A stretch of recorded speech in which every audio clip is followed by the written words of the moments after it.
We begin.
Let's see how well you follow instructions. Don't do what I do. Good morning. Good morning. I told you not to do what I did. Good morning. Good morning. There you go. Good morning, everyone. Welcome to First Parish in Bedford. Our opening hymn is Come, Come, Whoever You Are. It's page 188. We're going to do it as a round. Sandra will play it through once, we'll sing it together once, and then it splits into 4 parts. Right. Well, we've got 4 sections, and they're all pretty evenly divided today. So what will happen, we'll sing it twice through as a round. Once together, and then twice through as a round. And so what are the numbers? I'm going to mess this up for you. 1, 2, 3, 4. Got it? So 1, 2, 3, 4. And if you just get lost, as I always tell the choir, just sing the tune. So everybody, please rise in body or spirit for Come, Come, Whoever You Are.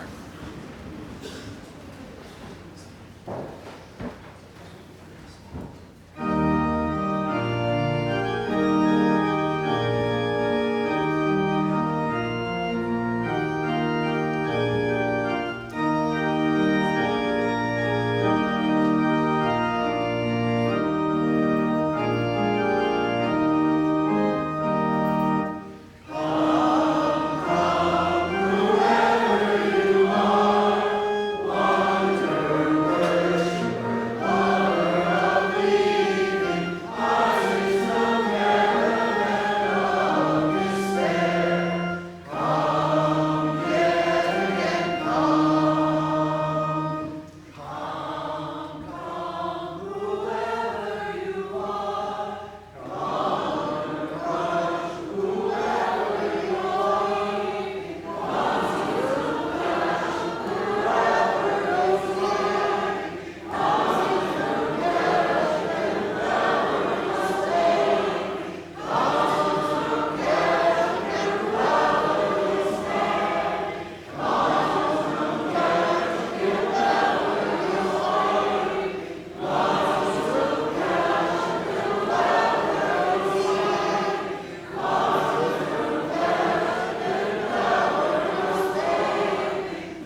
So welcome to this place, welcome to this moment, welcome to the promise of beloved community. Even if you have left 1,000 times before, the poet says, come, yet again, come. Come into this place where our Unitarian Universalist tradition makes the bold claim that you are enough. You are enough, just as you are, that your love is something the universe has been waiting for. Come into this place where our 1,000 UU congregations collectively promise that in this place, within these walls, you are enough, you are worthy, and you are loved. This is a poem by Mary Oliver called The Summer Day. Who made the world? Who made the swan and the black bear? Who made the grasshopper? This grasshopper, I mean, the one who has flung herself out of the grass, the one who is eating sugar out of my hand, who is moving her jaws back and forth instead of up and down, who is gazing around with her enormous and complicated eyes. Now she lifts her pale forearms and thoroughly washes her face. Now she snaps her wings open and floats away. I don't know exactly what a prayer is. I do know how to pay attention. How to fall down into the grass, how to kneel down in the grass, how to be idle and blessed, how to stroll through the fields, which is what I have been doing all day. Tell me, what else should I have done? Doesn't everything die at last and too soon? Tell me, what is it you plan to do with your one wild and precious life?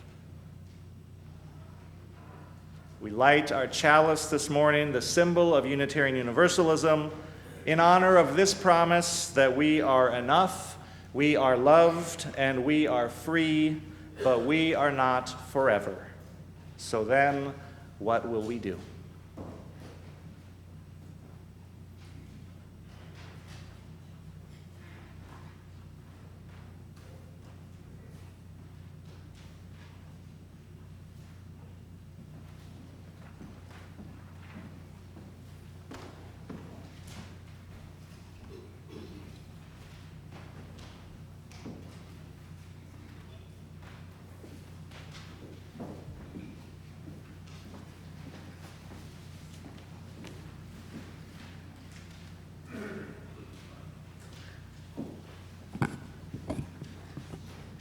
Well, welcome again.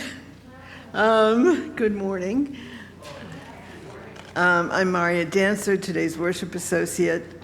So once again, welcome to First Parish in Bedford, a Unitarian Universalist congregation where we come together every week as a people with diverse beliefs and shared commitment to bring more love, more peace, more justice, and more joy into the world. Whoever you are, whomever you love, whether you worship one God, no God, or many gods, you are welcome here.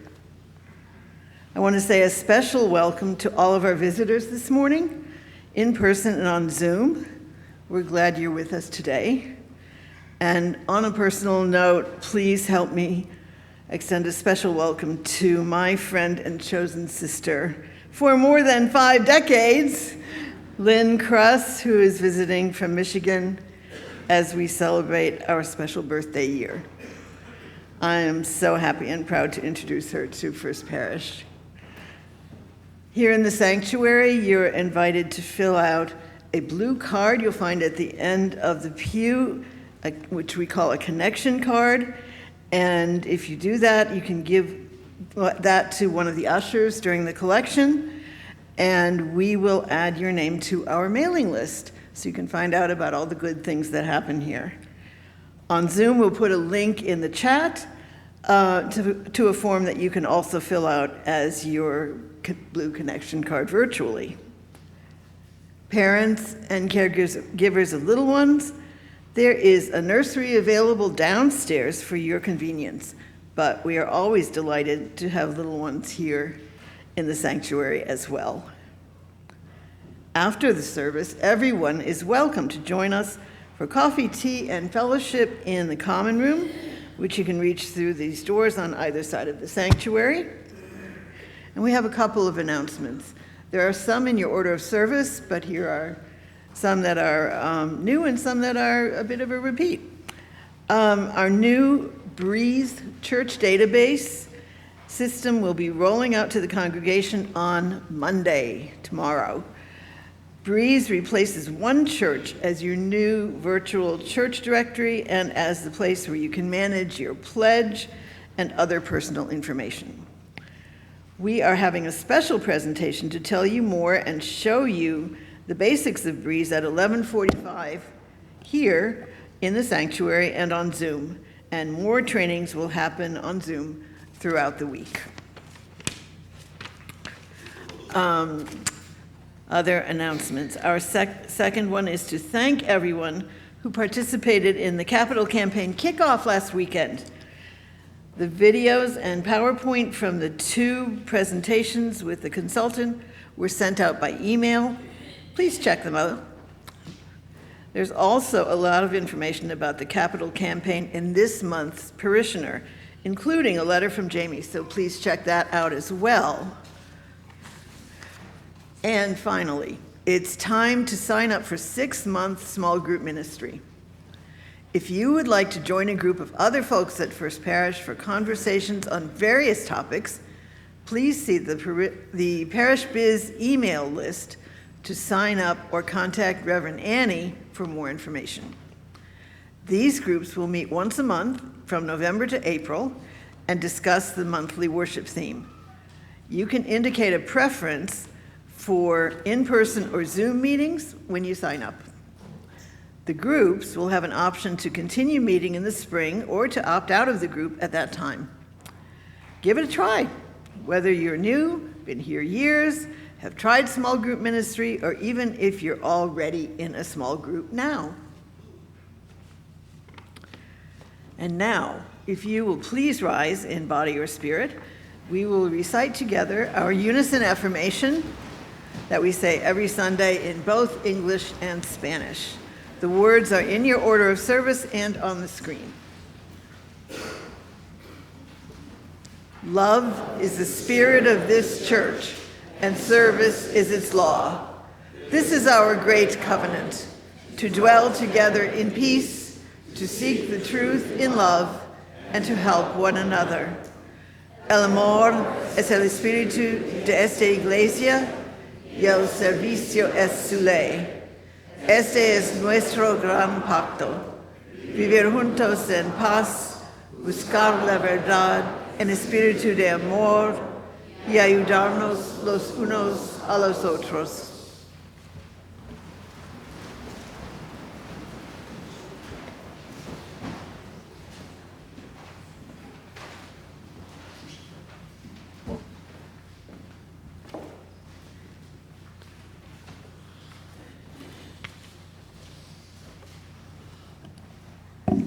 Ooh, there we go.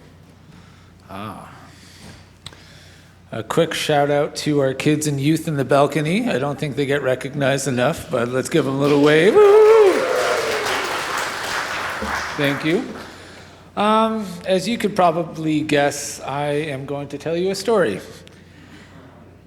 But for this one, I want you to see it in your mind and in the dark. So guess what? You're closing your eyes. Well, if you like, but it could help. So if you could close your eyes and listen with your ears and your imagination and let the words paint the picture. There once was a village where the stars always shone until one night they didn't. It wasn't clouds or storms or smoke that took away the stars, just darkness.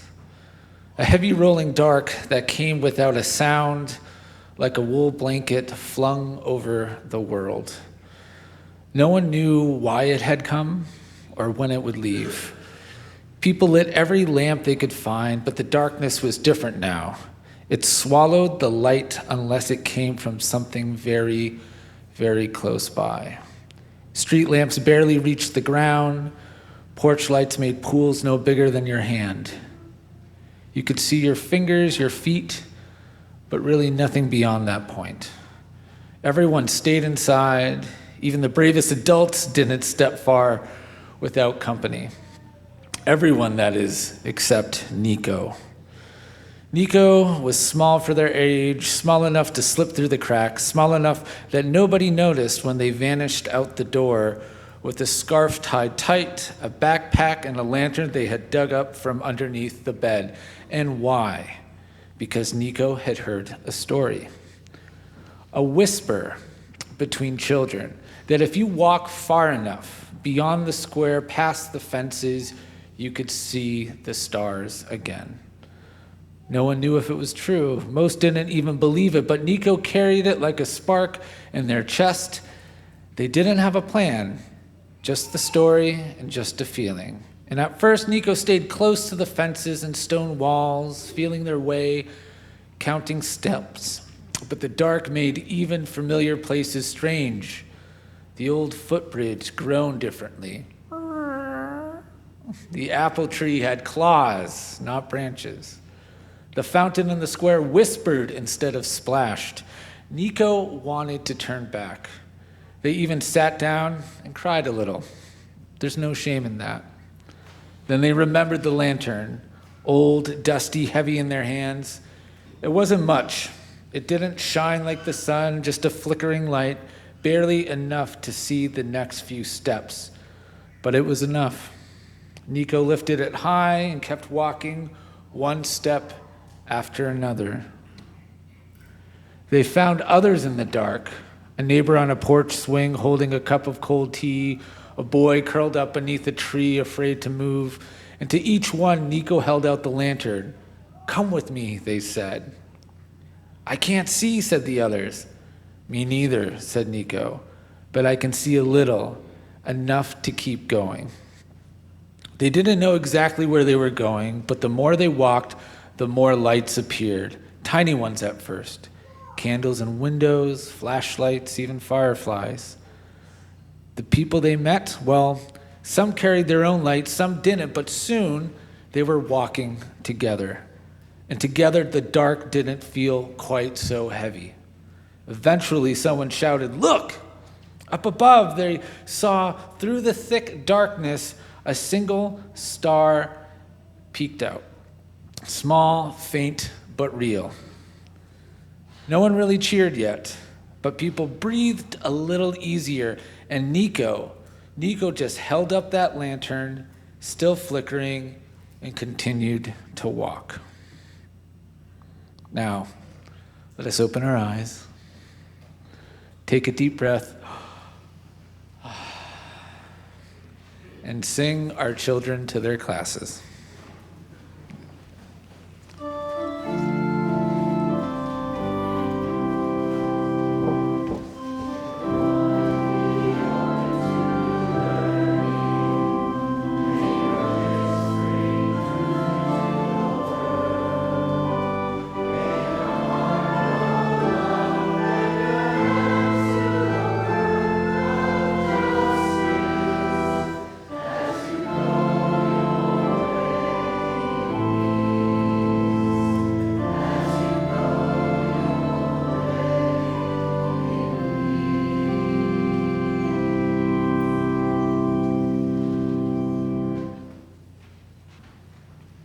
In the meantime, won't you please join me in an attitude of prayer or reflection? These words are by Timothy Haley. Amid all the noise in our lives, we take this moment to sit in silence, to give thanks for another day, to give thanks for all those in our lives who have brought us warmth and love, to give thanks for the gift of life. We know we are on our pilgrimage here, but a brief moment in time. So let us open ourselves here now to the process of becoming more whole, of living more fully, of giving and forgiving more freely, and of understanding more completely the meaning of our lives here on this earth. Amen.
Once a month, generally on the first Sunday of the month, First Parish donates half of the collection plate to a worthy organization chosen by our Social Responsibility Council and oftentimes recommended by you. This month, the share of the plate goes to Girls Inc. of Greater Lowell, and I am very happy to welcome up Nicole Flaumer to tell us a little bit more about them.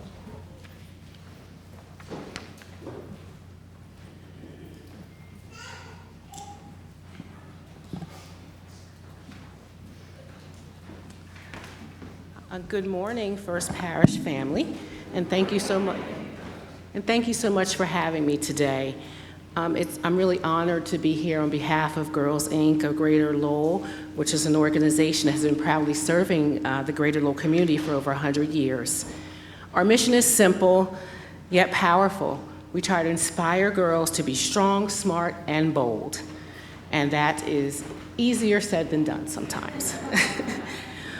But we do this through a mix of different outlets, which are going to on-site after-school programs. We have out-of-school time that we spend with the girls in enrichment programs, along with outreach in the schools and community organizations. Whether we're helping girls build confidence, explore STEM careers, or navigate life's challenges, our goal is to equip them and their families with the tools to lead educated, healthy, and independent lives. And while we are incredibly proud of the impact we've had, in the past couple of years, we've had extraordinary challenges. In February of 2023, a pipe burst in our building and caused significant damage. Just months later, in that September, we discovered that there was mold and asbestos in our program areas where the girls were served. So as a result, we had to shut the building down. We were no longer able to use the building, so we left our physical place that was home to the girls, where many of them relied on a safe and supportive and enriching environment after school.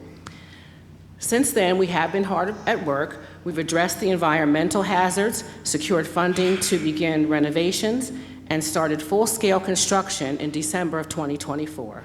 And we're very excited to say that we're finally on track to reopen our doors by the end of the year. And as we prepare to welcome the girls back home, we want to do more than just repair the walls. We really want to inspire them in the space that they're in. So we're launching a collaborative mural project led by professional artist, Sarah Scoville, who some of you may already know and may have worked with. And Sarah will work closely with our girls and staff to create a mural that reflects our girls' experiences, their hopes, their resilience, and their voices. The mural will not only beautify our space, but it will also affirm the identities of the girls we serve every single day. That's what today's Share the Plate offering will support. Your generosity and help with funding this artistic initiative will allow the girls to see their own creativity and strength reflected on the wall in one of our centers. It's a powerful way to give them a lasting sense of ownership, pride, and belonging. At Girls Inc., we believe that every girl deserves to feel seen, heard, and valued. And in a world that often tries to silence or shrink them, spaces like ours are supportive, like you are, vital. And I really thank you for welcoming us here today and for selecting us as an organization to receive your generosity. Your support is not only helping us rebuild a physical space, but it's helping build confidence, courage, and creativity in the next generation of leaders. And I just want to take a moment to share an experience I had. I'm not sort of new to the area. I've been here about 20 weeks. I'm sorry, 20 weeks. And I was able to join the girls at the summer program that we have. And I worked with the older girls. And at first they were, that 10 to 12 age. They're often resistance to anything that you want to do. So I just dug deep and thought, well, what can I do that they'll like?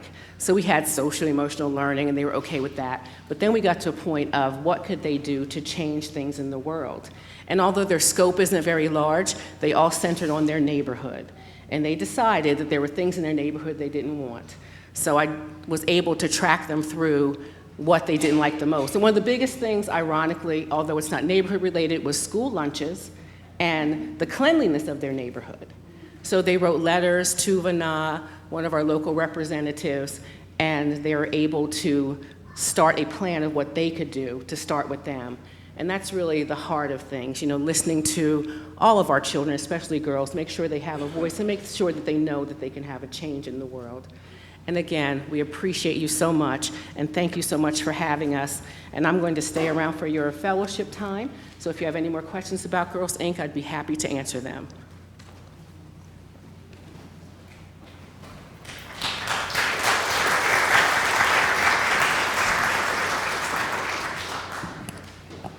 Thank you so much, Nicole. The offering will now be taken. Except for designated pledges, half the collection will go to Girls Inc. of Greater Lowell. If you give online, please choose Share the Plate in the drop-down menu, and please give generously as you are able.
When I was 24, I accidentally fell into the world of pure mathematics.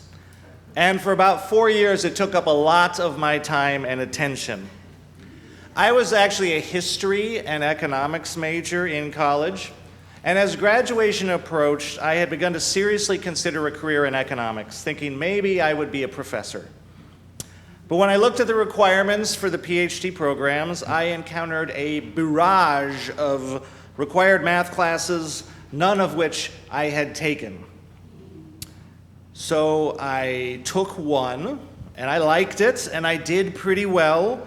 I think linear algebra was my gateway drug to pure mathematics.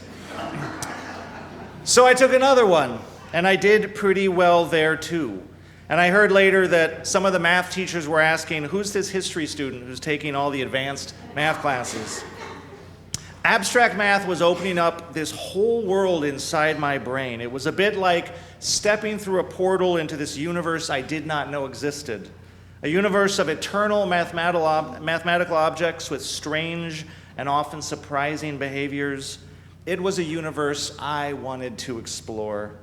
So I extended my undergrad studies a year, and I took some more math, real analysis, all that stuff.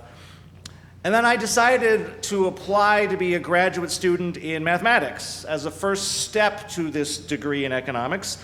I needed the math anyway, it couldn't hurt, and lo and behold, I was admitted. And off I went to grad school in Bloomington, Indiana to study pure mathematics. And I wish I could say that this was a Good Will Hunting type story.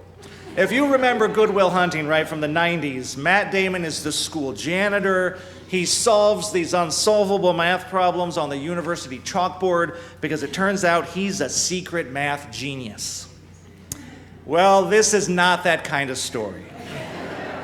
Because grad school was where I discovered that there is good at math, which I am, and there is PhD level good at math, which I am not. Grad school was also where I discovered that if you stay in school forever, there are consequences, especially if you are also now a parent. And it turned out that what I really needed was not more classes in topology. What I needed was a job. So I got what ended up being a very good job at a bank, but the only math I did from then on involved Excel spreadsheets, and while I do love me some Excel spreadsheets, it is not topology. It has been 25 years since I left grad school and the world of pure mathematics, and sometimes when I am in a wistful mood, I miss it because there's nothing like it. The first time you learn that there are different sizes of infinity, like, so I joke sometimes with my wife, Suzanne, that when I turn 75, I'm going back to school and I'm going to get my master's in pure math. But then there are also days when I tell her that when I turn 75, I am going back to school and I am going to get that master's in classical languages. Because I took Latin all through high school, but I never really mastered it, and I learned a little Greek, but not much. I tried to teach myself Latin in my 30s, and it turns out it is not easy to teach yourself Latin in your 30s, let alone Greek. While we're on the subject, I also believe in my heart of hearts that I would have been an excellent evolutionary biologist if I had it all to do over again. And here's the thing. I don't want it all to do over again because there's nothing that I want to do more than what I am doing now. There's nothing that I love more than being a Unitarian Universalist minister. I wouldn't trade this life for anything. But if I had another life, or maybe several other lives in which I could finally understand differential geometry, which was brutal, or read the Iliad in the original Greek, or get some kind of weird undiscovered frog named after me, that would be amazing. But it turns out we just get the one life, and that one life comes to an end eventually and too soon. We are mortal, we are finite in time and resources and attention. We cannot do all the things. We can't even do most or many of the things. In the big picture, almost everything there is to do, almost everything that can be done and will be done, will not be done by us. And so the question we are confronted with is the one posed by the poet in our opening reading. What are you going to do with your one wild and precious life? And I think there is a grace to be found in what may feel like the not enoughness of our mortality, the not enoughness of our finiteness, if we embrace it. Because we cannot do all the things, or even most or many of the things, and so we cannot be expected to do all the things, or most or many of the things, which means that we get to choose what it is that we will do. Pretty much from the moment we are able to bear load, the world begins to give us things to carry. And if we allow it, the world will keep on giving us things to carry, and the world will then pile on even some more things to carry until we're sort of teetering precariously trying to balance all the things we're carrying, this great stack of things, but we can't carry all the things. And we can't reasonably be asked to carry all the things, and so we get to choose what we will carry. I've heard it said that the reason we're so stressed out and collectively off kilter right now is because we're in fact so plugged in. We are 24/7 globally connected, and the theory is our nervous systems were not actually designed to receive and respond to everything that is happening everywhere in the world all the time. We're not wired for that. It is too much to carry. Now, I also think that creeping fascism may have something to do with why we are collectively off kilter. But even there, what is the strategy of the administration? It is to so flood the system with provocations that no one can possibly respond to them all. And then people just shut down and disconnect because it's too much. And so one response is to say, I cannot take in all the things, so this is where I will focus my attention. It turns out attention is one of our most precious and most finite resources, and these days our attention is commodified as views and ad clicks and likes and retweets, or whatever they call that now. There's even a name for this brave new world. They call it the attention economy. And it means everyone is screaming for your attention all the time because your attention is worth money to someone. And everyone wants all of it all the time. But we can't pay attention to all the things, or even most or many of the things. So what will you choose to pay attention to? I don't know how to pray, says the poet, but I do know how to pay attention. What will be your little grasshopper in the field? Likewise, I can't understand every issue. It's impossible. The widespread mistrust that is being sown of experts right now, the demand that we all become internet experts and do our own research, is almost comically counterposed to how the modern world actually works.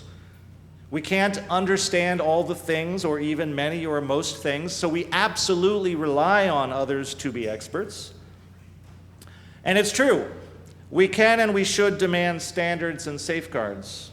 We should ensure as best we can that the experts we rely on really are experts, and that the science is actually sound, and that the research is ethical, and that conflicts of interest are minimized. We can and should work for a system that is oriented around serving our well-being and not the quarterly stock returns of corporations or billionaires.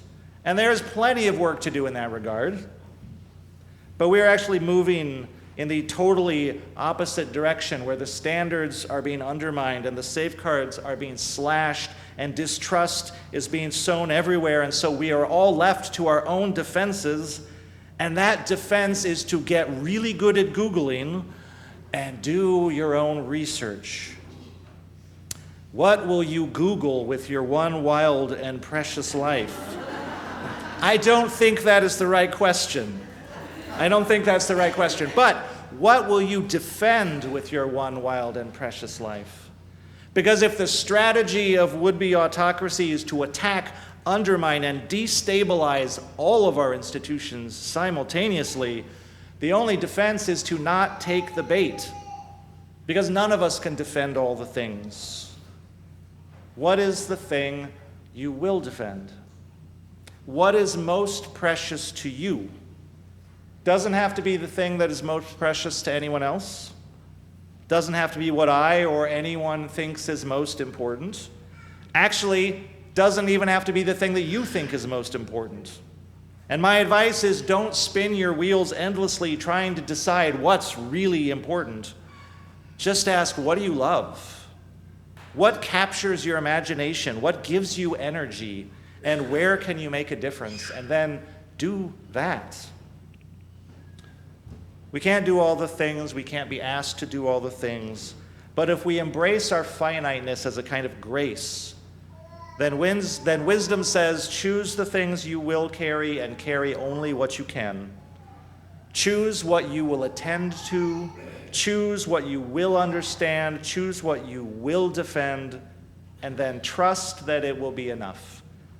Because also you are not alone.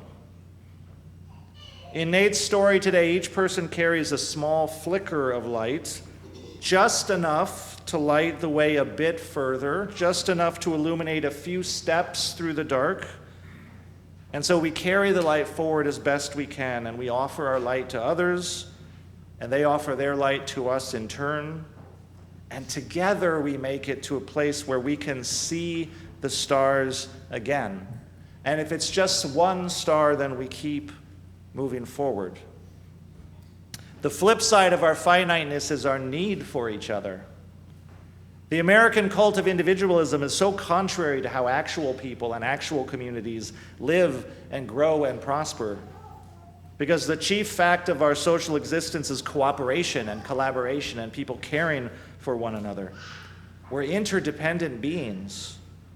Interdependence is one of our core Unitarian Universalist values, not because it sounds nice or it feels kind of warm in our heart, but because it is in fact so deeply rooted in reality of what it is to be human.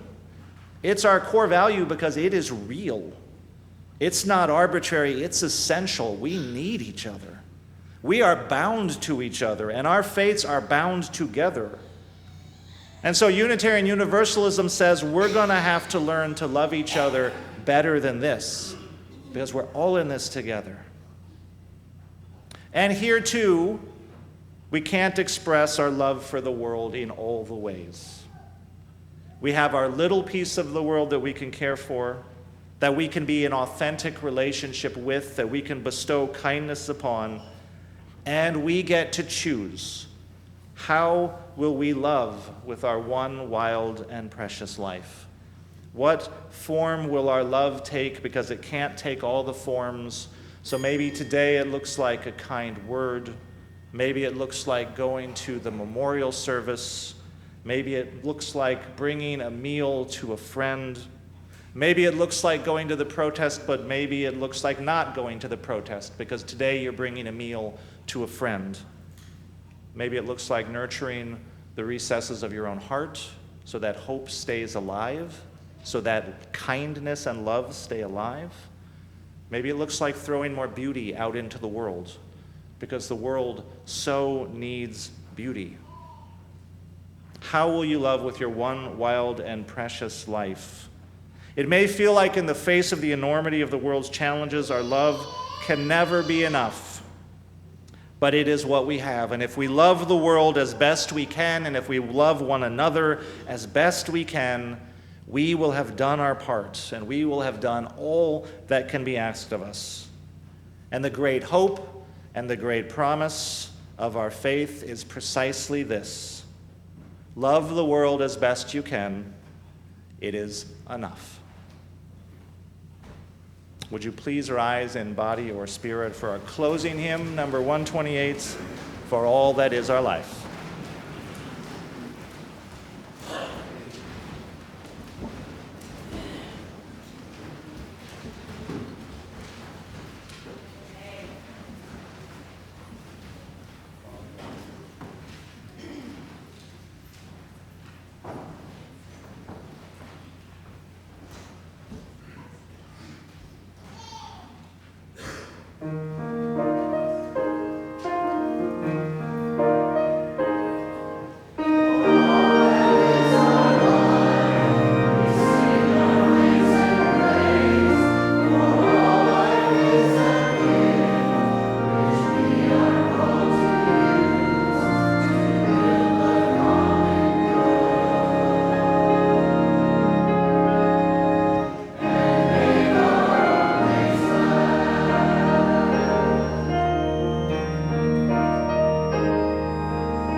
may be seated.